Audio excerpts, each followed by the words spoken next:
श्रीगुरुभ्यो नमः। योऽन्तः प्रविश्य मम वाचमिमां प्रसुप्तां सञ्जीवयत्य किल शक्तिधरस्वधाम्नाम् अन्यां च हस्तचरणश्रवणत्वगादीन् प्राणां नमो भगवते पुरुषाय तुभ्यम्। यो विप्रलम्बविपरीतमतिप्रबोधावादानिरस्य कृतवान् भुवि तत्त्ववादम् सर्वेश्वरो हरिरिति प्रतिपादयन्तम् आनन्दतीर्थमुनिवर्यमहं नमामि। पूजाय राघवेन्द्राय सत्यधर्मरताय च भजतां कल्पवृक्षाय नमतां कामधेनवे उपस्वाध्याय शुश्रूषा कृष्णपूजारतमुनिं विश्वेशमिष्टदं वन्दे परिव्राट ಚಕ್ರವರ್ತಿಂ ಶ್ರೀಗುರುಭ್ಯೋ ನಮಃ. ನಮ್ಮಲ್ಲಿ ಒಂದು ಸಾಧಾರಣವಾದ ನಿಯಮ ಉಂಟು. ಏನು ಅಂದರೆ, ಮಾಸದ ಪರ್ಯಂತ ನಾವು ಕಥೆಗಳನ್ನು ಶ್ರವಣ ಮಾಡುವ ನಮ್ಮಲ್ಲಿ ಒಂದು ಅಭ್ಯಾಸ ಬಂದುಬಿಟ್ಟಿದೆ. ಏನು ಅಂದರೆ, ಭಾದ್ರಪದ ಮಾಸ ಬಂದರೆ ಭಾಗವತವನ್ನು ಆ ಕಾಲದಲ್ಲಿ ಮಾತ್ರ ಶ್ರವಣ ಮಾಡೋದು, ಆಶ್ವೇಜ ಮಾಸ ಬಂದರೆ ಅಲ್ಲಿ ಶ್ರೀನಿವಾಸ ಕಲ್ಯಾಣ ಶ್ರವಣ ಮಾಡೋದು ಮಾತ್ರ ಮಾಡ್ತೇವೆ. ಆದರೆ ಯಾಕೆ ಭಾದ್ರಪದದಲ್ಲಿ ಸಪ್ತಾಹವನ್ನು ಮಾಡಬೇಕು, ಪ್ರೋಷ್ಠಪದಿ ಎಂದರೇನು, ಭಾಗವತ ಸಪ್ತಾಹ ಅಂತ ಯಾಕೆ ಬಂತು ಅನ್ನೋದು ಸಾಕಷ್ಟು ಜನಕ್ಕೆ ಗೊತ್ತಿಲ್ಲ. ಮತ್ತೆ ಭಾಗವತದ ಶ್ರವಣದ ವಿಧಿ ಏನು, ಯಾವ ರೀತಿಯಾಗಿ ನಾವು ಆರಂಭವನ್ನು ಮಾಡಬೇಕು ಅಂತೇಳಿ ಸಾಕಷ್ಟು ಜನಕ್ಕೆ ಗೊತ್ತಿಲ್ಲ. ಹಾಗಾಗಿ ಅದರ ಪೂರ್ವಭಾವ ಏನು, ಯಾಕೆಂದರೆ ಶಾಸ್ತ್ರ ಹೇಳುತ್ತೆ ಯದೇವ ಶ್ರದ್ಧೆಯ ಕರೋತಿ ತದೇವ ವೀರಭಕ್ತರಂಭವತಿ ಅಂತ. ನಾವು ಮಾಡುವಂತಹ ಕೆಲಸವನ್ನು ಯಾವಾಗ ಶ್ರದ್ಧೆಯಿಂದ ಮಾಡ್ತೇವೋ ಆಗ ಅದು ಫಲದಾಯಕ ಆಗತ್ತೆ ಅಂತ. ಹಾಗಾಗಿ ನಾವು ಆ ಭಾಗವತ ಸಪ್ತಾಹವನ್ನಾಗಲಿ ಇಲ್ಲ ಪ್ರೋಷ್ಠಪದಿಯನ್ನಾಗಲಿ ಆರಂಭ ಮಾಡುವುದಕ್ಕಿಂತ ಮುಂಚೆ ಯಾವ ರೀತಿಯಾಗಿ ಆರಂಭ ಮಾಡಬೇಕು, ಅದರ ಮಾಹಾತ್ಮ್ಯ ಎಂಥದ್ದಂತ ತಿಳಿದು ಆರಂಭವನ್ನು ಮಾಡೋಣ ಅನ್ನೋ ಒಂದು ಕಾರಣದಿಂದ ಈ ಒಂದು ಚಿಕ್ಕದಾದ ಉಪನ್ಯಾಸ ಮತ್ತು ಈ ವಿಡಿಯೋನ ಮಾಡತಕ್ಕಂಥದ್ದು. ಹಾಗಾಗಿ ಮೊಟ್ಟ ಮೊದಲಿಗೆ ಭಾಗವತ ಎಂಥದ್ದು ಅಂತ ವರ್ಣನೆ ಮಾಡ್ತಾ ಇದ್ದಾರೆ.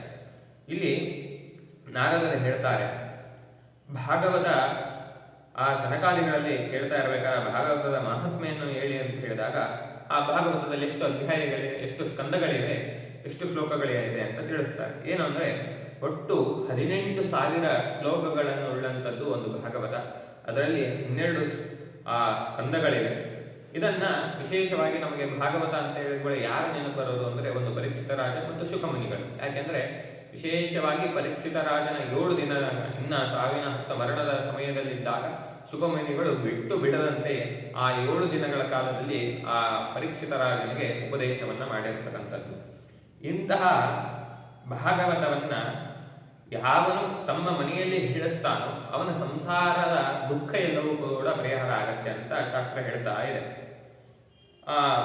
ಏನು ಅಂತಂದ್ರೆ, ಯಾಕೆ ಭಾಗವತವನ್ನು ಹೇಳಬೇಕು, ಬೇರೆ ಶಾಸ್ತ್ರಗಳಿಗಿಂತ ಭಾಗವತ ಯಾಕೆ ಬಹಳ ಯೋಗ್ಯವಾಗಿದ್ದು ಅಂದ್ರೆ ಶಾಸ್ತ್ರ ಹೇಳಬೇಕಾದ್ರೆ ಹೇಳುತ್ತೆ, ಏಕಂ ಭಾಗವತಂ ಶಾಸ್ತ್ರಂ ಮುಕ್ತಿದಾನೇನ ಗರ್ಜತಿ ಅಂತ.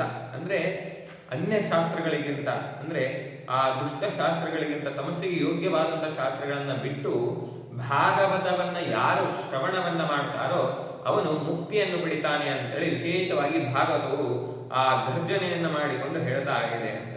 ಆದರೆ ಅಂತಹ ಭಾಗವತವನ್ನ ಯಾರ ಮನೆಯಲ್ಲಿ ದಿನನಿತ್ಯ ಹೇಳ್ತಾರೋ ಆ ಮನೆ ಯಾವುದು, ಆ ಮನೆಯನ್ನ ಏನಂತ ತಿಳಿಸ್ತಾರೆ ಅಂತಂದ್ರೆ ಆ ಮನೆಯನ್ನ ಒಂದು ತೀರ್ಥ ಕ್ಷೇತ್ರಕ್ಕೆ ಸಮಾನ ಅಂತ ಶಾಸ್ತ್ರ ಹೇಳ್ತಾ ಇದೆ. ನೋಡಿ, ಕಥಾ ಭಾಗವತಸ್ಯಾಪಿ ನಿತ್ಯಂ ಭವತಿ ಯದ್ಗೃಹೇ ತದ್ಗೃಹಂ ತೀರ್ಥರೂಪಂ ಹಿ ವಸತಾಂ ಪಾವನಾಶನಂ ಅಂತ. ಅಂದ್ರೆ ಯಾರ ಮನೆಯಲ್ಲಿ ಆ ಭಾಗವತ ಪ್ರವಚನ ಎನ್ನುವುದು ನಡೆಯುತ್ತದೆಯೋ ಆ ಭಾಗವತ ಆ ಮನೆಯನ್ನ ತೀರ್ಥಕ್ಷೇತ್ರಕ್ಕೆ ಸಮಾನ ಎಂಬುದಾಗಿ ವಿಶೇಷವಾಗಿ ವರ್ಣನೆಯನ್ನ ಮಾಡ್ತಾ ಇದ್ದಾರೆ. ಮತ್ತೆ ಅಂತಹ ಗೃಹದಲ್ಲಿ ನಾವೇನಾದರೂ ವಾಸವನ್ನ ಮಾಡಿದರೆ ಆ ಗೃಹದಲ್ಲಿ ವಾಸವನ್ನ ಮಾಡತಕ್ಕಂತಹ ಮನುಷ್ಯರ ಎಲ್ಲ ಪಾಪವನ್ನು ಕೂಡ ಆ ಭಾಗವತವು ನಾಶವನ್ನ ಮಾಡುತ್ತೆ ಅಂತ ವಿಶೇಷವಾಗಿ ಶಾಸ್ತ್ರವು ತಿಳಿಸ್ತಾ ಇದೆ. ಮತ್ತೆ ಆ ಅಶ್ವಮೇಧವನ್ನ ಆ ಭಾಗವತವನ್ನ ಶ್ರವಣ ಮಾಡುವುದರಿಂದ ಮತ್ತೇನು ಫಲ ಅಂತ ಹೇಳಬೇಕಾದ್ರೆ ಅದರ ಮಹಾತ್ಮೆಯನ್ನು ಹೇಳಬೇಕಾದ್ರೆ ಹೇಳ್ತಾರೆ, ಅಶ್ವಮೇಧ ಸಹಸ್ರಾಣಿ ವಾಜಪೇಯ ಶತಾನಿ ಚ ಅಂತ. ಅಂದ್ರೆ ಅಶ್ವಮೇಧ ಯಾಗವನ್ನ ಮಾಡಿರ್ತಕ್ಕಂತಹ ಫಲ ಮತ್ತು ಆ ವಾಜಪೇಯ ಯಾಗ ಶತಯಾಗಾನೆ ಅಂದ್ರೆ 100 ವಾಜಪೇಯ ಯಾಗವನ್ನ ಮಾಡುವಂತಹ ಒಂದು ಫಲ ಈ ಒಂದು ಭಾಗವತಕ್ಕೆ ಬರುತ್ತೆ ಅಂತ. ಮತ್ತೆ ಅಷ್ಟೇ ಅಲ್ಲದೇನೆ ವಿಶೇಷವಾಗಿ ಶಾಸ್ತ್ರದಲ್ಲಿ ಹೇಳಬೇಕಾದ್ರೆ ಹೇಳ್ತಾರೆ, ಗಂಗಾದಿ ಸ್ನಾನಗಳು ತುಂಬ ಯೋಗ್ಯ. ಮಾನುಷನ ಜನ್ಮದಲ್ಲಿ ಮಾಡತಕ್ಕಂಥ ಎಲ್ಲ ಪಾಪಗಳನ್ನು ಕೂಡ ಆ ಗಂಗಾದಿ ತೀರ್ಥಗಳ ಸ್ನಾನವನ್ನೋದು ಎಲ್ಲವನ್ನ ನಾಶ ಮಾಡುತ್ತಂತೆ. ಆದರೆ ಇವತ್ತು ನಮ್ಮ ಆ ಒಂದು ದಾರಿದ್ರ್ಯದಿಂದಾಗಲಿ ಇಲ್ಲ ಅನಾನುಕೂಲತೆಯಿಂದಾಗಲಿ ಗಂಗಾದಿ ತೀರ್ಥಗಳಿಗೆ ಹೋಗಿ ಸ್ನಾನವನ್ನು ಮಾಡಲಿಕ್ಕೆ ಆಗ್ತಾ ಇರುವುದಿಲ್ಲ. ಹಾಗಿದ್ದಾಗ ಏನು ಮಾಡಬೇಕು ಅಂತಂದ್ರೆ ಭಾಗವತವನ್ನ ಶ್ರವಣ ಮಾಡಬೇಕಂತ. ಯಾಕಂದ್ರೆ ಶಾಸ್ತ್ರ ಹೇಳುತ್ತೆ, ನ ಗಂಗಾ ನಗಯಾ ಕಾಶಿ ಪುಷ್ಕರಂ ನ ಪ್ರಯಾಗಕಂ ಅಂತಂದ್ರೆ ಯಾವುದೇ ಗಂಗೆಯಾಗಲಿ ಗಯಾ ಆಗಲಿ ಪುಷ್ಕರ ಸ್ನಾನಗಳಾಗಲಿ ಕೂಡ ಈ ಭಾಗವತಕ್ಕೆ ಸಮಾನ ಆಗುವುದಿಲ್ಲ. ಅಂತಂದ್ರೆ ಭಾಗವತವು ಅದಕ್ಕಿಂತ ಯೋಗ್ಯವಾದದ್ದು ಅಂತ. ಯಾವನ್ ಶ್ರೂಯತೆ ಸಮ್ಯಕ್ ಶ್ರೀಮದ್ ಭಾಗವತಂ ನರೈ, ಯಾವ ಮನುಷ್ಯನು ಭಾಗವತವನ್ನ ಶ್ರದ್ಧೆಯಿಂದ ಶ್ರವಣ ಮಾಡ್ತಾನೋ ಅಂತಹ ಮನುಷ್ಯನು ವಿಶೇಷವಾಗಿ ಆ ಗಂಗಾದಿ ಸ್ನಾನಗಳಿಂದ ಇಲ್ಲ ಗಯಾದಿಗಳಲ್ಲಿ ಶ್ರಾದ್ದವನ್ನು ಮಾಡಿದಾಗ ನಮ್ಮ ಪಿತೃಗಳು ಮುಕ್ತಿಯನ್ನು ಹೊಂದುವುದಕ್ಕಿಂತ ಆ ಒಂದು ಭಾಗವತವನ್ನ ಮಾಡಿಸುವುದರಿಂದ ಎಲ್ಲ ಪಾಪಗಳು ಕೂಡ ಪರಿಹಾರ ಆಗಿ ನಮ್ಮ ಪಿತೃಗಳಿಗೆ ಮುಕ್ತಿಯನ್ನು ಕೂಡ ಕೊಡುತ್ತೆ, ಹಾಗೂ ಸಂತಾನವನ್ನು ಕೊಡುತ್ತೆ ಅಂತ ಹೇಳುತ್ತೆ. ಆದರೆ ಇಲ್ಲಿ ಒಂದು ಚಿಕ್ಕ ಪ್ರಶ್ನೆ, ಈ ಇಂತಹ ಯೋಗ್ಯವಾದ ಭಾಗವತವನ್ನ ದಿನನಿತ್ಯ ಶ್ರವಣ ಮಾಡಬೇಕಾದ್ರೆ ನಮಗೆ ಸಮಯಾನುಕೂಲತೆ ಇರುವುದಿಲ್ಲ. ಅಷ್ಟೆಲ್ಲ ದೊಡ್ಡ ಭಾಗವತವನ್ನ ನಿತ್ಯದಲ್ಲಿ ಶ್ರವಣ ಮಾಡಬೇಕು ಇಲ್ಲ ಹೇಳಬೇಕಂದ್ರೆ ಹೇಗೆ ಸಾಧ್ಯ? ಅಷ್ಟೆಲ್ಲ ಭಾಗವತವನ್ನು ಹೇಗೆ ಹೇಳೋದು ಅಂದ್ರೆ ಅದಕ್ಕೆ ಶಾಸ್ತ್ರ ಹೇಳುತ್ತೆ, ಪೂರ್ಣ ಭಾಗವತವನ್ನು ಹೇಳೋದು ಬೇಡ, ಆದರೆ ದಿನನಿತ್ಯ ಯಾವ ಮನುಷ್ಯನು ಶ್ಲೋಕಪಾದಂಬ ಪಠೇದ್ ಭಾಗವತಂ ಚಯ ನಿತ್ಯಂ ಪುಣ್ಯಮವಾಪ್ನೋತಿ ರಾಜಸೂಯಾಶ್ವಮೇಧಯೋ ಅಂತ. ಅಂದ್ರೆ ಆ ಭಾಗವತದಲ್ಲಿ ಬರ್ತಕ್ಕಂತಹ ಒಂದು ಶ್ಲೋಕವನ್ನಾಗಲಿ ಅಥವಾ ಒಂದು ಪಾದವನ್ನಾಗಲಿ ಯಾವ ಮನುಷ್ಯನು ನಿತ್ಯದಲ್ಲಿ ಸ್ಮರಣೆಯನ್ನ ಮಾಡ್ತಾನೋ ಅವನು ರಾಜಸೂಯ ಯಾಗ ಮತ್ತು ಅಶ್ವಮೇಧ ಯಾಗವನ್ನ ಮಾಡಿರ್ತಕ್ಕಂಥ ಫಲವನ್ನ ಪಡಿತಾನೆ ಅಂತ.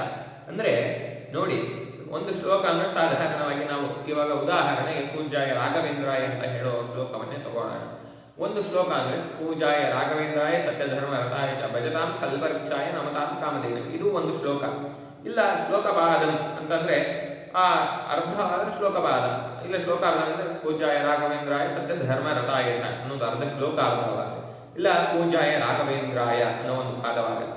ಈ ರೀತಿಯಾಗಿ ಯಾವ ಮನುಷ್ಯನು ಭಾಗವತದ ಒಂದು ಪಾದವನ್ನಾಗಲಿ ಶ್ಲೋಕಾರ್ಧವನ್ನಾಗಲಿ ಇಲ್ಲ ಶ್ಲೋಕವನ್ನವಾಗಲಿ ದಿನನಿತ್ಯ ಪಠನೆಯನ್ನ ಮಾಡ್ತಾನೋ ಅಂತಹ ಮನುಷ್ಯನು ಆ ರಾಜಸೂಯ ಯಾಗವನ್ನ ಮತ್ತು ಅಶ್ವಮೇಧ ಯಾಗವನ್ನ ಮಾಡಿದ ಫಲವನ್ನ ಪಡಿತಾನೆ ಅಂತ ಶಾಸ್ತ್ರ ಹೇಳ್ತಾ ಇದೆ.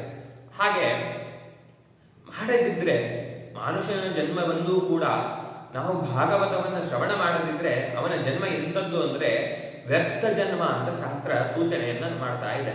ನೋಡಿ ಎಷ್ಟು ಚಂದ ವರ್ಣನೆ ಮಾಡ್ತಾರೆ.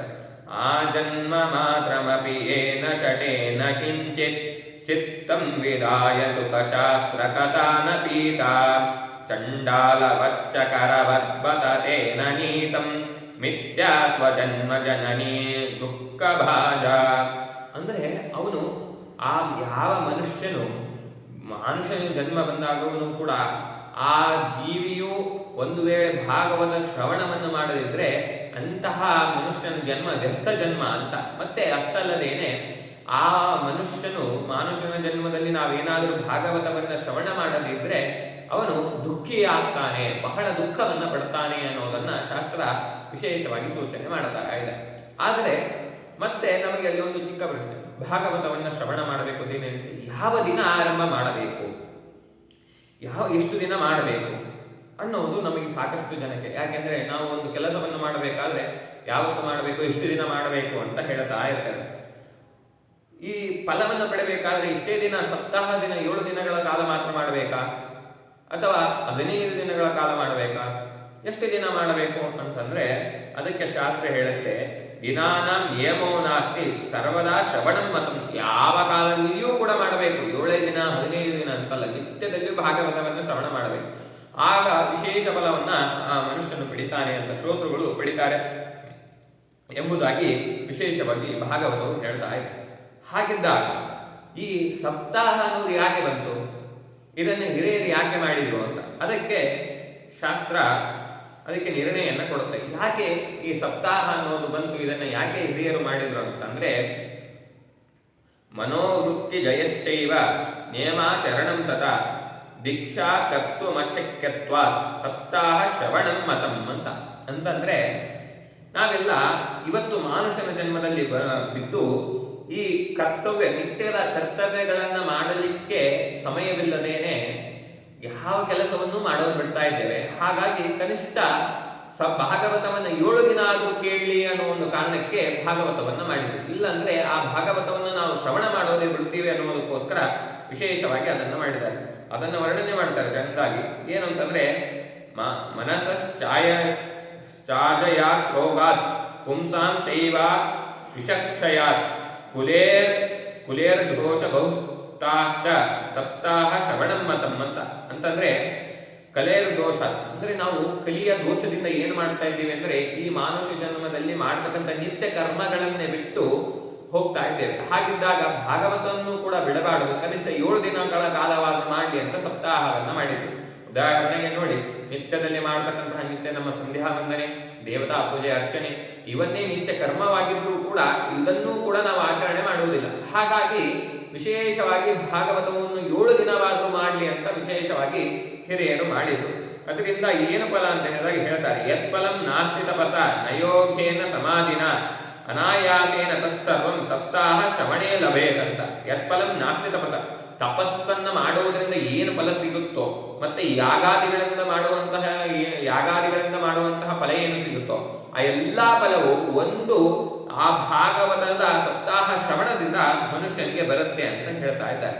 ಹಾಗಾಗಿ ಈ ಸಪ್ತಾಹವನ್ನ ಮಾಡಿದ್ದು ಅಂತ ಅಲ್ಲ, ಈ ಸಪ್ತಾಹವನ್ನ ಮಾಡಿದ್ದಾರೆ. 7 ದಿನ ಶ್ರವಣವನ್ನ ಮಾಡಬೇಕು. ಈ 7 ದಿನ ಶ್ರವಣವನ್ನ ಮಾಡುವುದರಲ್ಲಿ ಯಾವ ರೀತಿಯಾಗಿ ಶ್ರವಣವನ್ನ ಮಾಡಬೇಕು ಅಂತಂದ್ರೆ ಶ್ರದ್ಧೆಯಿಂದ ಭಗವಂತನ ಶ್ರವಣವನ್ನ ಮಾಡಬೇಕಂತ. ಯಾಕೆಂದ್ರೆ ಶ್ರವಣದಲ್ಲಿಯೂ ಕೂಡ ಭೇದವನ್ನ ಹೇಳ್ತಾರೆ. ಯಾರು ಶ್ರದ್ಧೆಯಿಂದ ಶ್ರವಣ ಮಾಡ್ತಾರೋ ಅವರಿಗೆ ಮುಕ್ತಿ, ಇಲ್ಲದಿದ್ದವನಿಗೆ ಮುಕ್ತಿ ಇಲ್ಲ ಅಂತ. ಉದಾಹರಣೆಗೆ ಭಾಗವತದಲ್ಲಿ ಮತ್ತೆ ಒಂದು ಕಥೆ ಬರುತ್ತೆ. ಅಲ್ಲಿ ಆ ಗೋಕರ್ಣ ದುಂದುಕಾರಿಯ ಆ ಪ್ರೇತತ್ವ ಬಾಧೆಯನ್ನು ಪರಿಹಾರ ಮಾಡಲಿಕ್ಕೋಸ್ಕರ ವಿಶೇಷವಾಗಿ ಆ ಗೋಕರ್ಣನು ಭಾಗವತ ಸಪ್ತಾಹವನ್ನು ನಡೆಸ್ತಾನೆ. ಅಲ್ಲಿ ದುಂದುಕಾರಿ ಮುಕ್ತಿಯನ್ನು ಹೊಂದಬೇಕಾದ್ರೆ ಅಲ್ಲಿ ಶ್ರವಣವನ್ನು ಮಾಡಿರ್ತಕ್ಕಂಥ ಎಲ್ಲರೂ ಕೂಡ ಕೇಳ್ತಾರೆ, ಆ ದುಂದುಕಾರಿಗೆ ಮುಕ್ತಿಯನ್ನು ಕೊಟ್ರಿ, ನಮಗೆ ಯಾಕೆ ಮುಕ್ತಿಯನ್ನು ಕೊಡ್ತಾ ಇಲ್ಲ ಅಂತಂದ್ರೆ ಆಗ ಆ ಬಂದಂತಹ ವಿಷ್ಣು ದೂತರು ಹೇಳ್ತಾರೆ, ದುಂದುಕಾರಿ ಮನನವನ್ನ ಮಾಡಿದ, ಶ್ರದ್ಧೆಯಿಂದ ಶ್ರವಣವನ್ನು ಕೂಡ ಮಾಡಿದ, ನೀವು ಆ ಮನನವನ್ನು ಶ್ರವಣವನ್ನು ಎರಡೂ ಕೂಡ ಮಾಡಿಲ್ಲ, ಹಾಗಾಗಿ ಭಗವಂತನ ಆ ಮುಕ್ತಿಯನ್ನು ನಿಮಗೆ ಕಷ್ಟ ಅಂತ. ಬರೀ ಶ್ರವಣ ಮಾಡೋದಲ್ಲ, ಶ್ರವಣದ ನಂತರ ಮನನವನ್ನು ಕೂಡ ಭಗವಂತನಲ್ಲಿ ಮಾಡಬೇಕು. ನೋಡಿ, ಅದಕ್ಕೆ ಕನಕದಾಸರು ಹೇಳಿದ್ರು, ಮೊದಲಿಗೆ ಈಶನಿನ್ನ ಚರಣ ಭಜನೆ ಆಸೆಯಿಂದ ಮಾಡುವೆನು, ದೋಷರಾಶಿ ನಾಶ ಮಾಡು ಶ್ರೀಶಕೇಶವ. ಅಲ್ಲಿ ಎನ್ನ ಮರಣ ಸಮಯದಲ್ಲಿ ಭಗವಂತನ ಸ್ಮರಣೆ ಕೊಡು ಅಂತ ಕೇಳ್ತಾರೆ. ಯಾಕಂದ್ರೆ ಆ ಸ್ಮರಣೆ ಮಾಡಬೇಕಂದ್ರೆ ನಿತ್ಯದಲ್ಲಿ ಭಾಗವತವನ್ನಾಗಲಿ ಇಲ್ಲ ಭಗವಂತನ ಕಥೆಗಳನ್ನಾಗಲಿ ಶ್ರವಣ ಮಾಡೋದಲ್ಲದೆ ಸ್ಮರಣೆಯನ್ನು ಕೂಡ ಮಾಡ್ತಾ ಇರಬೇಕಂತೆ. ಹಾಗಾಗಿ ಈ ಸಪ್ತಾಹವನ್ನ ಅದರಲ್ಲಿ ತಾರತಮ್ಯ, ಯಾರು ಶ್ರದ್ಧೆಯಿಂದ ಆ ಶ್ರವಣ ಮಾಡಿರ್ತಾನೋ ಅವನಿಗೆ ಮುಕ್ತಿ ಅಂತ ಅದನ್ನೇ ಹೇಳ್ತಾರೆ. ಶ್ರವಣಸೆ ವಿಭೇದೇನ ಫಲಭೇದೋತ್ರ ಸಂಸ್ಥಿತ ಶ್ರವಣಂ ತು ಕೃತಂ ಸರ್ವಾನ್ ತಥಾ ಮನನಂ ಕೃತಂ. ಯಾರು ಎಲ್ಲರೂ ಕೂಡ ಶ್ರವಣವನ್ನು ಮಾಡ್ತಾರೆ, ಆದ್ರೆ ಮನನ ಯಾರು ಮಾಡ್ತಾರೋ ಫಲಭೇದ ಸತೋಜಾತೋ ಭಜಾನಾದಭಿಮಾನದ ಅಂತ. ಮನಸ್ಸಿನಲ್ಲಿ ಮನನ ಮಾಡಿದವರಿಗೆ ಬೇರೆ ಫಲ, ಮಾಡದೇ ಇದ್ದವರಿಗೆ ಬರೀ ಶ್ರವಣ ಮಾಡಿದವರಿಗೆ ಬೇರೆ ಫಲ ಅಂತ ವಿಶೇಷವಾಗಿ ಆ ಶಾಸ್ತ್ರದ ನಿಯಮ ಅನ್ನೋದಿದೆ. ಮತ್ತೆ ವಿಶೇಷವಾಗಿ ಹೇಳ್ತಾರೆ, ಯಾರು ಆ ಬಹಳ ದುಃಖಿತರಾಗಿರ್ತಾರೋ ಅಂತಹವನು ವಿಶೇಷವಾಗಿ ಭಾಗವತವನ್ನು ಶ್ರವಣ ಮಾಡಬೇಕು ಅಂತೆ. ಆ ಶ್ರವಣವನ್ನು ಮಾಡುವುದರಿಂದ ಅವನೆಲ್ಲ ಪಾಪಗಳು ಕೂಡ ಪರಿಹಾರ ಆಗುತ್ತೆ ಮತ್ತು ಮುಕ್ತಿಯನ್ನು ಭಗವಂತ ಕೊಡ್ತಾನೆ ಅಂತೇಳಿ ವಿಶೇಷವಾಗಿ ವರ್ಣನೆಯನ್ನು ಮಾಡ್ತಾ ಇದ್ದಾರೆ. ಆಯ್ತು, ಈ ರೀತಿಯಾದ ಸಪ್ತಾಹವನ್ನು ಶ್ರವಣ ಮಾಡುತ್ತೇವೆ. ಆದರೆ ಇದಕ್ಕೊಂದು ನಿಯಮ ಅಂತಿದೆ, ಯಾವ ರೀತಿಯಾಗಿ ಆರಂಭವನ್ನ ಮಾಡಬೇಕು, ಹೇಗೆ ಮಾಡಬೇಕು ಅಂತ. ಅದು ಏನು, ಯಾವ ರೀತಿಯಾಗಿ ಭಾಗವತವನ್ನ ಸಪ್ತಾಹವನ್ನ ಆರಂಭ ಮಾಡಬೇಕು ಅಂತಂದ್ರೆ ಅದಕ್ಕೆ ಶಾಸ್ತ್ರ ಹೇಳುತ್ತೆ, ಅದತೆ ಸಂಪ್ರವಕ್ಷ್ಯಾಮಃ ಸಪ್ತಾಹ ಶ್ರವಣೇರ್ವಿಧಂ ಸಾಹಾಯೈರ್ ವಸುಭೈಶ್ಚೈವ ಪ್ರಾಯ ಸಾಧ್ಯ ವಿಧಿಸ್ಮೃತಃ ಅಂತ. ಅಂದ್ರೆ ವಿಧಿವತ್ತವಾಗಿ ಆ ಭಗವಂತನಲ್ಲಿ ಕೇಳಬೇಕಂತೆ. ಒಬ್ಬ ಬ್ರಾಹ್ಮಣರನ್ನ ಕರೆಸಿ ಯೋಗ್ಯವಾಗಿರ್ತಕ್ಕಂತಹ ಆ ನಕ್ಷತ್ರಗಳನ್ನ ನೋಡಿ ಮನುಷ್ಯನಿಗೆ ಆ ನಕ್ಷತ್ರಕ್ಕೆ ಫಲ ಏನಿದೆ ಅಂತ ಸೂಚನೆಯನ್ನ ಮಾಡಿಕೊಂಡು ಅಲ್ಲಿ ವಿಶೇಷವಾಗಿ ಆ ಅವತ್ತಿನ ಭಾಗವತವನ್ನ ಆರಂಭವನ್ನ ಮಾಡಬೇಕು ಅಂತ. ಅಲ್ಲಿ ಆ ಭಾಗವತವನ್ನ ಆರಂಭ ಮಾಡಬೇಕಾದ್ರೆ ಒಬ್ಬ ಮನುಷ್ಯ ಏನೆಲ್ಲ ವ್ಯವಸ್ಥೆಯನ್ನ ಮಾಡಿಕೊಳ್ಳಬೇಕು, ಕರ್ತೃ ಏನೆಲ್ಲ ವ್ಯವಸ್ಥೆಯನ್ನ ಮಾಡಿಕೊಳ್ಬೇಕು ಅಂದ್ರೆ ಅದಕ್ಕೆ ಭಾಗವತ ಹೇಳುತ್ತೆ ಪ್ರಮಾಣವನ್ನ. ಒಂದು ವ್ಯಕ್ತಿ ಒಂದು ವಿವಾಹವನ್ನು, ತನ್ನ ಮಗಳ ವಿವಾಹವನ್ನು ಮಾಡ್ತಾ ಇದ್ದಾನೆ ಅಂದ್ರೆ ಏನು ಖರ್ಚಾಗುತ್ತೋ ಅಂತಹ ಅಷ್ಟು ಖರ್ಚನ್ನು ಒಂದು ಭಾಗವತ ಶ್ರವಣಕ್ಕೆ ಇಡಬೇಕಂತ. ಅಂದ್ರೆ ಅಷ್ಟು ವಿಜೃಂಭಣೆಯಿಂದ ಭಾಗವತವನ್ನ ಆರಂಭ ಮಾಡಬೇಕು ಅಂತೇಳಿ ವಿಶೇಷವಾಗಿ ಶಾಸ್ತ್ರದಲ್ಲಿ ಹೇಳ್ತಾ ಇದ್ದಾರೆ. ಆದ್ರೆ ಅಂತಹ ಭಾಗವತವನ್ನ ಭಾದ್ರಪದ ಒಂದೇ ಮಾಸದಲ್ಲಿ ಹೇಳಬೇಕಂತಂದ್ರೆ ಅದಕ್ಕೆ ವಿಶೇಷ ಮಾಸಗಳನ್ನು ಸೂಚನೆ ಮಾಡ್ತಾ ಇದ್ದಾರೆ. ಯಾವ್ದಂದ್ರೆ ಭಾದ್ರಪದ ಮಾಸ, ಆಶ್ವೀಜ ಮಾಸ, ಕಾರ್ತೀಕ ಮಾಸ, ಮಾರ್ಗಶಿರ ಮಾಸ, ಮತ್ತೆ ಶ್ರಾವಣದಲ್ಲಿ. ಈ ರೀತಿಯಾಗಿ ಆ ಮಾಸಗಳಲ್ಲಿ, ಸಪ್ತಾಹ ಮಾಸಗಳಲ್ಲಿ ವಿಶೇಷವಾಗಿ ಪ್ರಾರಂಭವನ್ನು ಮಾಡುವುದಾಗಲಿ ಶ್ರವಣವನ್ನು ಮಾಡುವುದಾಗಲಿ ಮಾಡಿದರೆ ವಿಶೇಷ ಫಲ ಅಂತ. ಮತ್ತು ಉಳಿದ ಮಾಸಗಳಲ್ಲಿ ಮಾಡಿದರೆ ಅವನಿಗೆ ಫಲ ಇಲ್ಲ ಅಂತಲ್ಲ, ಫಲ ಇದೆ. ಆದ್ರೆ ಈ ಮಾಸಗಳಲ್ಲಿ ಮಾಡಿದಾಗ ಇನ್ನೂ ವಿಶೇಷ ಫಲ ಭಗವಂತ ನಮಗೆ ಕೊಡ್ತಾನೆ ಅಂತೇಳಿ ವಿಶೇಷವಾಗಿ ಶಾಸ್ತ್ರ ಹೇಳ್ತಾ ಇದೆ. ಹಾಗೆ ಆ ಸಪ್ತಾಹ ಶ್ರವಣವನ್ನು ಮಾಡಬೇಕಾದ್ರೆ ಆ ಭಗವಂತನ ಮೊಟ್ಟ ಮೊದಲಿಗೆ ಕುಟುಂಬದ ಪರಿವಾರವರನ್ನೆಲ್ಲ ಕರೆಸಿ ವಿಶೇಷವಾಗಿ ಮನೆಯಲ್ಲಿ ತೋರಣವನ್ನೆಲ್ಲ ಕಟ್ಟಿಸಿ ಭಗವಂತನ ನಾಮಕೀರ್ತನೆಯನ್ನ ಮಾಡಿ ಅಲ್ಲಿ ಭಗವಂತನ ಆ ಕೀರ್ತನೆಯನ್ನ ಮಾಡಲಿಕ್ಕೆ ಆರಂಭವನ್ನ ಮಾಡಬೇಕು ಅಂತ. ಅದರಲ್ಲಿ ಹೇಳ್ತಾರೆ, ಭಗವಂತನ ಕೀರ್ತನೆಯನ್ನ ಮಾಡಬೇಕಾದ್ರೆ ಅಲ್ಲಿ ಯಾವ ರೀತಿಯಾಗಿ ನಮ್ಮ ಬಂಧುಗಳನ್ನು ಕರಿಬೇಕು, ನಮ್ಮ ಬಂಧುಗಳನ್ನು ಕರೆಯೋದರಲ್ಲಿ ಏನೆಲ್ಲ ವಿಭಾಗಗಳಿವೆ ಅಂತ ಹೇಳಬೇಕಾದ್ರೆ ಅಲ್ಲಿ ಸೂಚನೆಯನ್ನ ಮಾಡ್ತಾರೆ. ನಾವಕಾಶಾತ್ ಕದಾಚಿಚ್ಚೇತ್ ದಿನಾ ಮಾತ್ರಂ ತಥಾಪಿತು ಸರ್ವತಾ ಗಮನಂ ಕಾರ್ಯಂ ಕ್ಷಣೋತ್ರೈವ ಸುಧರ್ಲಭ ಅಂತ. ಅಂದ್ರೆ ಒಂದು ಪತ್ರವನ್ನ ಬರೆದು ಕಳಿಸ್ಬೇಕಂತೆ ಬಂಧುಗಳಿಗೆ. ಏನು ಅಂತಂದ್ರೆ ನಾವಕಾಶ ಕದಾಚಿಚ್ಚೇತ್ ಅಂದ್ರೆ ಇಂತಹ ಅವಕಾಶ ಮತ್ತೆ ನಮಗೆ ಒದಗಿ ಬರುವುದಿಲ್ಲ. ಆದ ಕಾರಣ ಎಲ್ಲರೂ ಕೂಡ ಸರ್ವದಾ ಗಮನಂ ಕಾರ್ಯ, ನಿಮ್ಮ ಎಲ್ಲ ಕೆಲಸಗಳನ್ನ ಒಂದಿಷ್ಟು ದಿನಗಳ ಬದಿಗೆ ಇಟ್ಟು ವಿಶೇಷವಾಗಿ ಬಂದು ಈ ಸಪ್ತಾಹವನ್ನ ಶ್ರವಣ ಮಾಡಿ ಅಂತ ಬರೆದು ಕಳಿಸಬೇಕಂತೆ. ಅಷ್ಟೇ ಅಲ್ಲದೆ ಮದುವೆ ಪತ್ರವನ್ನು ಹೇಗೆ ಕಳಿಸ್ತೋ ಆ ರೀತಿಯಾಗಿ ಸಪ್ತಾಹ ಶ್ರವಣಕ್ಕೆ ಬಂಧುಗಳನ್ನ ಆಹ್ವಾನ ಮಾಡಬೇಕು. ಕನಿಷ್ಠ ಪಕ್ಷ 7 ದಿನಗಳ ಕಾಲ ಬರದೇ ಇದ್ರೂ ಕೂಡ ಒಂದು ದಿನವಾದರೂ ಬಂದು ಈ ಸಪ್ತಾಹವನ್ನ ಶ್ರವಣ ಮಾಡಿ ವಿಶೇಷವನ್ನ ಮುಕ್ತಿ ಪಡೆಯಿರಿ ಅಂತೇಳಿ ಆ ಎಲ್ಲ ಬಂಧುಗಳಿಗೆ ವಿಶೇಷವಾಗಿ ಆ ಪತ್ರವನ್ನ ಕಳಿಸಬೇಕು. ನಂತರದಲ್ಲಿ ಅಲ್ಲಿ ಬರೇ ಬಂಧುಗಳಿಗ ಅಂತಂದ್ರೆ ಇದು ಬಂಧುಗಳಿಗೆ ಮಾತ್ರ ಯೋಗ್ಯವಾದದ್ದಲ್ಲ, ಹೊರತು ಎಲ್ಲ ಶಾಸ್ತ್ರಕರಿಗೆ ಅಂತಂದ್ರೆ ಯಾರು ಭಾಗವತವನ್ನ ಶ್ರವಣ ಮಾಡ್ಲಿಕ್ಕೆ ಇಚ್ಛೆ ಪಡ್ತಾರೋ, ಯಾರು ಭಾಗವತ ಪ್ರಿಯರಿದ್ದಾರೋ, ಭಗವದ್ ಭಕ್ತರಿದ್ದಾರೋ ಅವರೆಲ್ಲರಿಗೂ ಕೂಡ ವಿಶೇಷವಾಗಿ ಭಾಗವತವನ್ನ ಶ್ರವಣವನ್ನು ಮಾಡಲಿಕ್ಕೆ ಆಹ್ವಾನವನ್ನು ಕೊಟ್ಟು ವಿಶೇಷವಾಗಿ ಆ ಭಾಗವತ ಸಪ್ತಾಹವನ್ನ ಆರಂಭವನ್ನ ಮಾಡಬೇಕು ಅಂತ.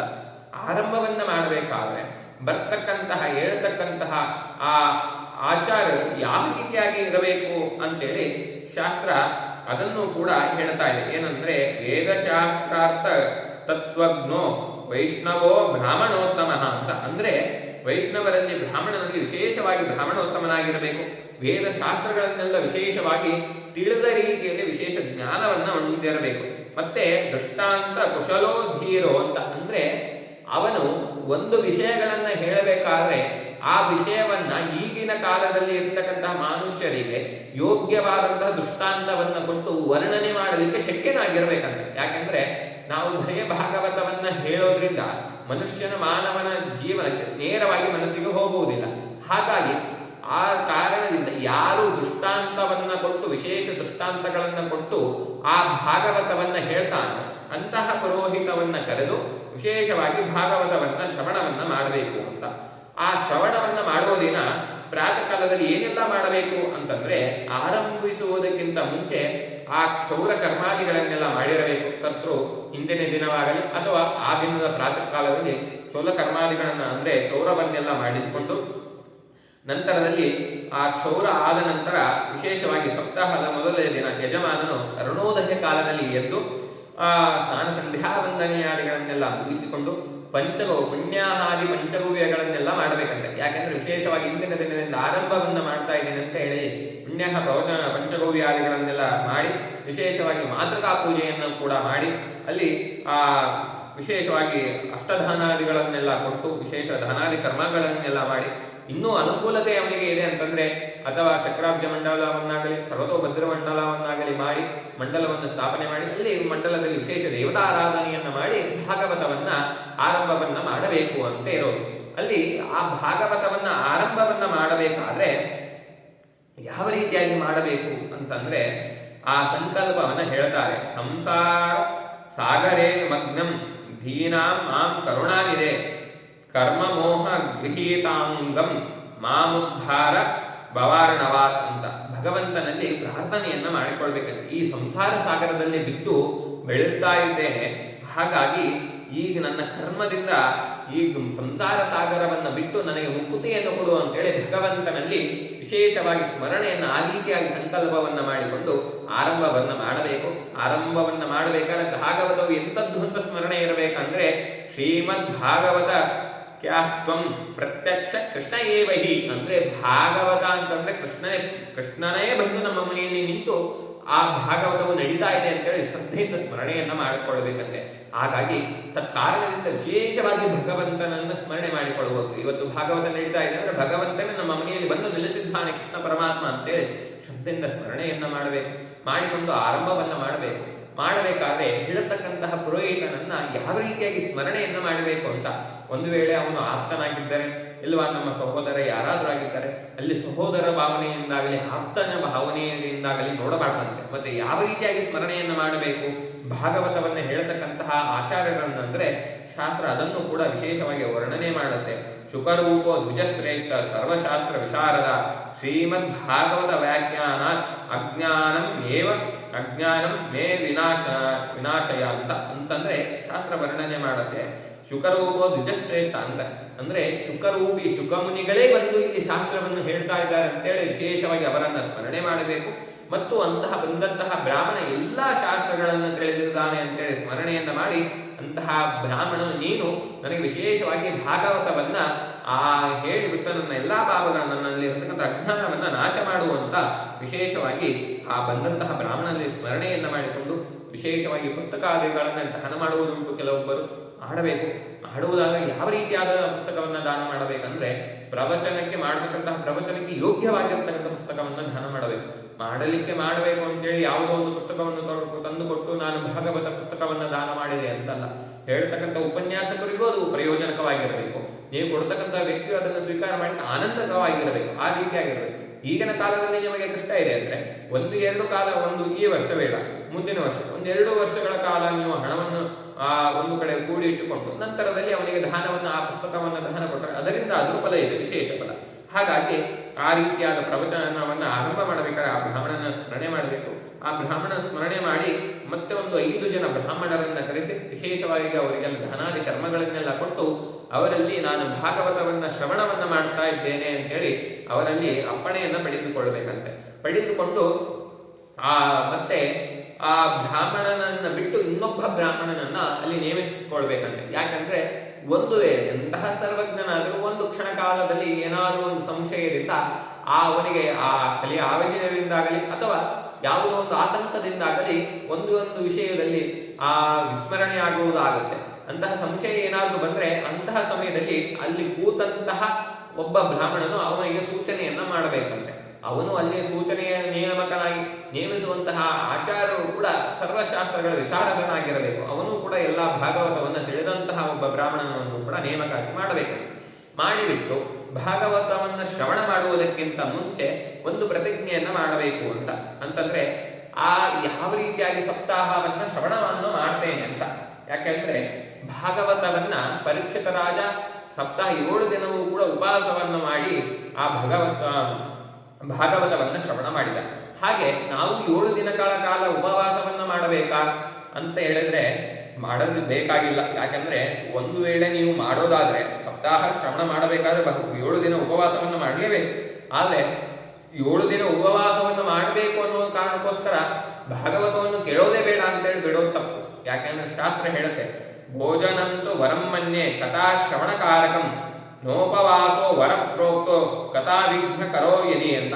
ಒಂದು ವೇಳೆ ಸಪ್ತಾಹ 7 ದಿನ ಉಪವಾಸವನ್ನು ಮಾಡಿ ನಿಮಗೆ ಭಾಗವತವನ್ನು ಕೇಳಲಿಕ್ಕಾಗುವುದಿಲ್ಲ ಅಂತೇಳಿ ಭಾಗವತವನ್ನೇ ಕೇಳೋದು ಬೇಡ ಅಂತ ಬಿಡ್ತೀರಂದ್ರೆ ಆ ರೀತಿ ಮಾಡೋದು ಬೇಡ. ಭೋಜನವನ್ನ ಮಾಡಿಕೊಂಡು ಭಾಗವತವನ್ನ ಕೇಳಿ ಅಂತ. ಅಂದ್ರೆ ಯಾವುದು ಭಾಗವತ ಸಪ್ತಾಹ ಶ್ರವಣಕ್ಕೆ ವಿಘ್ನಕರವಾಗಿರುತ್ತೋ ಅದನ್ನೆಲ್ಲ ಬಿಟ್ಟು ಭಾಗವತಕ್ಕೆ ಯೋಗ್ಯವಾದ ಸಪ್ತಾಹ ಶ್ರವಣಕ್ಕೆ ಏನು ಬೇಕೋ ಅದನ್ನೆಲ್ಲ ಮಾಡಿದರೆ ಯಾವುದೇ ಒಂದು ಅಪರಾಧ ಇಲ್ಲ ಅಂತ ಶಾಸ್ತ್ರ ಹೇಳ್ತಾ ಇರೋದು.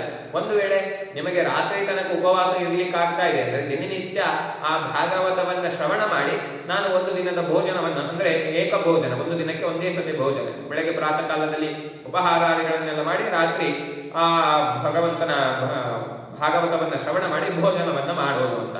ಆ ರೀತಿಯಾಗಿ ಭೋಜನವನ್ನು ಮಾಡೋ ರೀತಿಯ ಒಂದು ಕ್ರಮವನ್ನು ಇಟ್ಕೊಳ್ಬೋದು. ಅಥವಾ ಬೇರೆ ಒಂದು ರೀತಿ ಅಂತಂದ್ರೆ ಆ ರೀತಿಯಾದ ಭೋಜನವನ್ನು ಮಾಡ್ಲಿಕ್ಕೆ ಆಗುದಿಲ್ಲ, ನಾ ಹಣ್ಣಿನ ಮೇಲೆ ಇರಲಿಕ್ಕೆ ಶಕ್ಯನಾಗಿದ್ದೇನೆ ಅಂತಂದ್ರೆ ವಿಶೇಷವಾಗಿ ಹಣ್ಣಾದಿಗಳನ್ನು ಸ್ವೀಕಾರ ಮಾಡಿಕೊಂಡು ಆ ಭಾಗವತ ಶ್ರವಣವನ್ನು ಕೂಡ ಮಾಡಬಹುದು ಅಂತ ಶಾಸ್ತ್ರ ಇದೆ. ನಂತರದಲ್ಲಿ ಈ ರೀತಿಯಾಗಿ ಸಪ್ತಾಹವನ್ನ ಶ್ರವಣವನ್ನ ಮಾಡಿ ಒಂದು ವೇಳೆ ಆ ಮರುದಿನ ಅಂದರೆ ಸಪ್ತಾಹ ಮುಗಿದ ಮರುದಿನದಲ್ಲಿ ವಿಶೇಷವಾಗಿ ಆ ಗೃಹಸ್ಥನ ಆರಾಧನೆ ಅಂತಂದ್ರೆ ಬಂದಂತಹ ಭಾಗವತವನ್ನ ಉಪನ್ಯಾಸವನ್ನು ಮಾಡಿರ್ತಕ್ಕಂತಹ ಬ್ರಾಹ್ಮಣನ ಆರಾಧನೆಯನ್ನು ಮಾಡಿ ವಿಶೇಷವಾಗಿ ವಿಧಿಪೂರ್ವಕವಾಗಿ ಅವನಿಗೆ ವೇದಾಂತಹ ಭೋಜನಗಳನ್ನೆಲ್ಲ ಹಾಕಿ ವಿಶೇಷವಾಗಿ ಆ ಮತ್ತೆ ಸದ್ಬ್ರಾಹ್ಮಣರನ್ನ ಮತ್ತು ಮುತ್ತೈದೆಯರಿಗೆ ಭೋಜನವನ್ನು ಹಾಕಬೇಕು. ಮತ್ತೆ ಅವತ್ತಿನ ದಿನ ಆದಷ್ಟು ಹೋಮಾದಿಗಳನ್ನು ಮಾಡುವುದಾಗಲಿ ಅಥವಾ ಹೋಮಾದಿಗಳನ್ನು ಮಾಡ್ಲಿಕ್ಕೆ ಆಗುವುದಿಲ್ಲ ಅಂದ್ರೆ ಹೋಮಕ್ಕೆ ಬೇಕಾದಂತಹ ಧಾನ್ಯ ಏನಿದೆಯೋ ಅದನ್ನು ದಾನ ಕೊಡುವುದಾಗಲಿ, ಇಲ್ಲ ಅದಕ್ಕೆ ಖರ್ಚಿದೆಯೋ ಅಷ್ಟನ್ನು ಕೊಡುವುದಾಗಲಿ, ಅಥವಾ ಆ ರೀತಿಯಾಗಿ ಇಲ್ಲ ವಿಷ್ಣು ಸಹಸ್ರನಾಮ ಪಾರಾಯಣ ಮಾಡುವುದಾಗಲಿ, ಈ ರೀತಿಯಾಗಿ ವಿಶೇಷವಾಗಿ ಭಾಗವತವನ್ನ ಮುಗಿಸಿದಾಗ ವಿಶೇಷ ಆ ಒಂದು ದಿನ ವಿಶೇಷ ಮಂಗಳ ದಿನ ಅಂತೇಳಿ ಆಚರಣೆಯನ್ನ ಮಾಡಿ ಬ್ರಾಹ್ಮಣರಿಗೆ ಮತ್ತು ಮುತ್ತೈದೆಯರಿಗೆ ವಿಶೇಷ ಭೋಜನವನ್ನ ಹಾಕಿ ಅಲ್ಲಿ ಭಗವತ್ ಭಕ್ತರನ್ನ ತೃಪ್ತರನ್ನಾಗಿ ಮಾಡಿದಾಗ ಮತ್ತು ಇನ್ನೂ ವಿಶೇಷ ಬಲ ಆಗಿದೆ ಅಂತೇಳಿ ಶಾಸ್ತ್ರವು ಹೇಳ್ತಾ ಇದೆ. ಆ ರೀತಿಯಾಗಿ ಯಾವ ವ್ಯಕ್ತಿಯು ಈ ರೀತಿಯಾಗಿ ಭಾಗವತವನ್ನ ಶ್ರವಣ ಮಾಡ್ತಾನೋ ಅಥವಾ ಆ ಭಾಗವತ ಕಥೆಯನ್ನು ಕೇಳ್ತಾನೋ ಅಂತವನಿಗೆ ಯಾವುದೇ ರೀತಿಯಾಗಿರ್ತಕ್ಕಂತಹ ದುಃಖ ದೋಷ ಇಲ್ಲದೇನೆ ಭಗವಂತ ಮುಕ್ತಿಯನ್ನು ಕೊಡುತ್ತಾನೆ ಅಂತೇಳಿ ಶಾಸ್ತ್ರವು ತಿಳಿಸ್ತಾ ಇದೆ. ಅದೇ ರೀತಿಯಾಗಿ ಯಥಾವತ್ತಾಗಿ ಭಗವಂತನಲ್ಲಿ ಧ್ಯಾನವನ್ನ ಮಾಡ್ತಾ ಇನ್ನೂ ಹೆಚ್ಚಿನ ರೀತಿಯಲ್ಲಿ ನಮ್ಮಲ್ಲಿ ಕೆಲವೊಮ್ಮೆ ಭಗವಂತ ಹೆಚ್ಚಿಗೆ ಕೊಟ್ಟಿರ್ತಾನೆ ಅಂತಂದ್ರೆ ದಾನವನ್ನು ಮಾಡಲಿಕ್ಕೆ ಅಥವಾ ಆ ಭಗವಂತ ಒಂದು ಭಕ್ತರಿಗೆ ವಿಶೇಷವಾಗಿ ಶ್ರವಣವನ್ನು ಮಾಡಿಸುವ ಶಕ್ತಿಯನ್ನು ನಮಗೆ ಕೊಟ್ಟಿದ್ದಂದ್ರೆ ವಿಶೇಷವಾಗಿ ಮಾಡಿಸಲೇಬೇಕಂತ. ಯಾಕೆಂದ್ರೆ ಅದು ನಾವು ಮಾಡಿರ್ತಕ್ಕಂಥ ಪೂರ್ವ ಜನ್ಮದ ಒಂದು ಪುಣ್ಯದಿಂದಾಗಲಿ ಯಾವುದೋ ಒಂದು ಕರ್ಮದಿಂದ ಭಗವಂತ ನಮಗೆ ಒದಗಿಸಿಕೊಟ್ಟಿರ್ತಾನೆ. ಅದನ್ನು ಕೂಡ ನಾವು ಶ್ರವಣ ಮಾಡದೇನೆ ಹಾಗೆ ಬಿಟ್ಟರೆ ಭಗವಂತ ನಮ್ಮನ್ನ ಮತ್ತೆ ಹೊಯ್ದು ನರಕಕ್ಕೆ ಒಗಿತಾನೆ. ಹಾಗಾಗಿ ಯಥಾಶಕ್ತಿ ಆದಷ್ಟು ಆ ಭಾಗವತವನ್ನ ಉಪನ್ಯಾಸವನ್ನ ಮಾಡಿಸುವುದಾಗಲಿ ಅಥವಾ ಸದ್ಭಕ್ತರಿಗೆ ಆ ಭಾಗವತವನ್ನ ಶ್ರವಣ ಮಾಡಿಸುವುದಾಗಲಿ ಆದಷ್ಟು ಮಾಡಿ ಆ ಭಗವಂತನಿಗೆ ಉಪಯೋಗ ಎಲ್ಲರೂ ಕೂಡ ಪಾತ್ರರಾಗಿ ಅಂತ ವಿಶೇಷವಾಗಿ ಭಗವಂತನಲ್ಲಿ ಸ್ಮರಣೆಯನ್ನ ಮಾಡುತ್ತಾ ಆ ಮಾಡಿರ್ತಕ್ಕಂಥ ಎಲ್ಲ ಕಾರ್ಯವೂ ಕೂಡ ಭಗವಂತನಿಗೆ ಅರ್ಪಣೆ ಆಗಬೇಕು. ಹಾಗಾಗಿ ಇಷ್ಟು ಹೊತ್ತು ಹೇಳಿರ್ತಕ್ಕಂತಹ ಒಂದು ಕಿವಿ ಮಾತು ಹೌದು ಹಾಗೂ ಭಾಗವತದ ಒಂದು ಸಪ್ತಾಹದ ವಿಧಿಯೂ ಹೌದು. ಅದೆಲ್ಲವೂ ಕೂಡ ಭಗವಂತನ ಪ್ರಾತಸ್ಮರಣೀಯರಾಗಿರ್ತಕ್ಕಂಥ ವಿಶೇಷ ಅಂತರ್ಗತ ಭಾರತೀಯ ರಮಣ ವಿಶೇಷ ತೀರ್ಥ ಅಂತರ್ಗತ ಭಾರತೀಯ ರಮಣ ಮುಖ್ಯ ಪುರಾಣಾಂತರ್ಗತ ಲಕ್ಷ್ಮೀನಾರಾಯಣನಲ್ಲಿ ಅರ್ಪಣೆಯನ್ನು ಮಾಡುತ್ತಾ ಶ್ರೀಕೃಷ್ಣಾರ್ಪಣಮಸ್ತು. ಕಾಯೇನ ವಾಚ ಮನಸೇಂದ್ರೇವ ಬುದ್ಧ್ಯಾತ್ಮನಾ ಹೃದಯ ಸ್ವಭಾವ ಕರೋಮಿ ಯಜ್ಞ ಸಕಲಂ ಪರಸ್ಮೈ ನಾರಾಯಣೇತಿ ಸಮರ್ಪಯ.